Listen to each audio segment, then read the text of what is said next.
दोस्तों बॉलीवुड में कई ऐसे हीरो और हीरोइंस हैं जिन्होंने शादी ही नहीं की। सबसे बड़ा नाम तो सलमान खान का ही है। लेकिन अब आज आपको मैं एक ऐसी हीरोइन के बारे में बताने वाली हूँ जिसको एक डायरेक्टर से प्यार हुआ और शायद उनकी शादी नहीं हो सकती थी तो उन्होंने ताउम्र कुआरा रहना ही पसंद किया।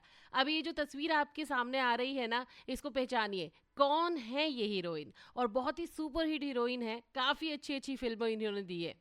नहीं पहचाना? चलिए मैं आपको बता ही दूंगी। लेकिन अगर आपको जानना है कि कौन सी वो हीरोइन है जिन्होंने सारी उम्र शादी नहीं की, तो आपको मेरे पॉडकास्ट बॉलीवुड मिनिया को पूरा सुनना होगा। आरजे बीजे आपका स्वागत करती है।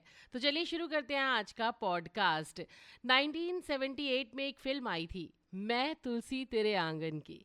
इसमें तुलसी के किरदार में थी कौन? आशा पारेख। जी बिल्कुल, ऐसी औरत जो हीरो की दूसरी पत्नी होती हैं। ये फिल्म सुपरहिट रही और लोगों को भी बहुत ज़्यादा पसंद आई और बहुत ज़्यादा संख्या में उस टाइम जो लेडीज़ थी उन्होंने तुलसी को खत लिखे, यानी कि आशा पारेख जी को खत लिखे और उसका जवाब भी उन लोगों को मिला। अच्छा, इनमें से ना ज़्यादातर औरतों ने यही पूछा कि क्या आप दूसरी औरत बनना पसंद करेंगी? इस पर आपको पता है आशा जी का जवाब क्या था?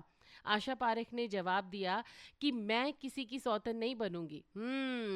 आशा पारेख की ऑटोबायोग्राफी में उनसे जुड़े हुए काफी सारे किस्से हैं और ये जो किस्सा अब मैं आपको बताने वाली हूँ ना, ये किस्सा भी उनकी ऑटोबायोग्राफी में ही था।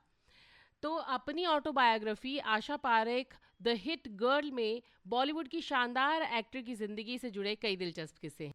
इसमें उन्होंने अपनी जिंदगी की कुछ खट्टी मीठी यादें भी शेयर की। और सालों पहले किताब की लॉन्चिंग के एक इवेंट में आशा पारेख जी का जब इंटरव्यू हुआ था तो उन्होंने अपनी जिंदगी के रियल हीरो के बारे में बताया था, यानी कि जिनसे वो प्यार करती थी। आखिर ऐसा क्या हुआ था कि इन दोनों की शादी नहीं हुई? तो भाई मैं बता देती हूँ यहाँ पर। 60-70 के दशक की हिट गर्ल ने उन पन्नों को पलटा था जो उनके लिए बहुत खास थे। उन्होंने कहा था कि हाँ, नासिर साहब एकमात्र ऐसे व्यक्ति थे जिनसे मैंने प्यार किया। अगर मैं उन लोगों के बारे में नहीं लिखती जो मेरे जीवन में मायने रखते हैं, तो मेरी ये ऑटोबायोग्राफी लिखना बेकार ही होता। जिद्दी आशा ने उन्हें टूट कर चाहा। 7 फिल्मों में उनके डायरेक्शन में काम भी किया। डेब्यू भी इन्हीं की फिल्म दिल दे के देखों से किया था। उम्र का बहुत ज़्यादा फासला था लेकिन प्यार बहुत ज़्यादा था।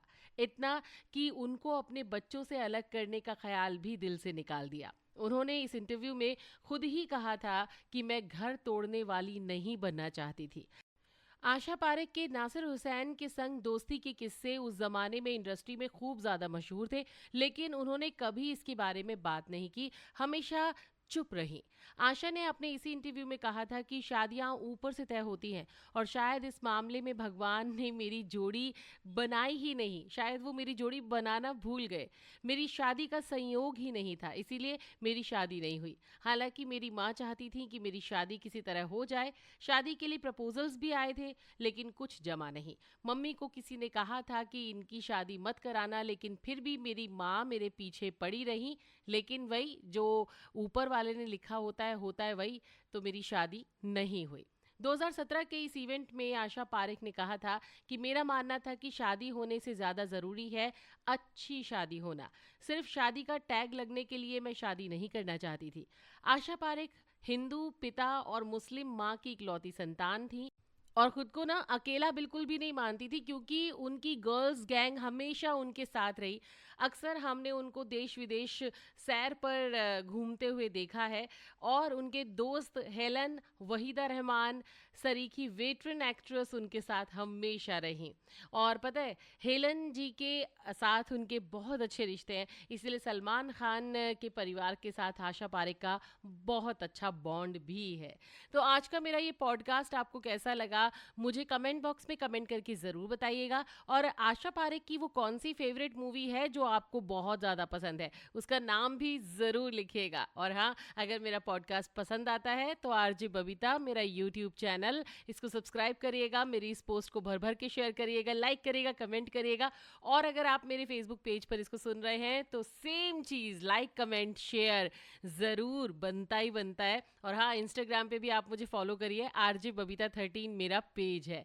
तो चलिए, आरजे बबीता फिर आएगी आपसे मिलने। अपना ध्यान रखिएगा। Bye bye.